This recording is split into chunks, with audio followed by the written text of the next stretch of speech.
যেদিন থেকে তোমার সাথে আমি সত্যি কথা বলা কমিয়ে দেব, সেদিন থেকে তুমি বুঝবে তোমার দেয়া আঘাত আমার বুকে ঠিকঠাক মতন বেঁধেছে, একদম বাঁ পাশে 2 ইঞ্চি গভীরে।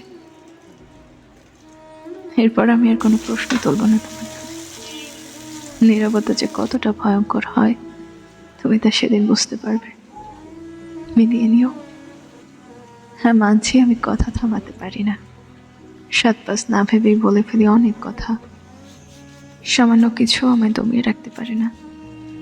কেবল একটা জিনিস আমায় চুপ করিয়ে দিতে পারে, বাধ্য করতে পারে সরে যেতে। আঘাত পেলে চোখের জল নিজ হাতে মুছে ফেলার দুঃসাহস দিতে পারে, আর তা হলো আমার আত্মসম্মান। আমি সব কিছুতে ছাড় দিতে পারি, কিন্তু কিন্তু একটা জায়গাতেই আমি কিছুতেই ছাড় দিতে পারি না।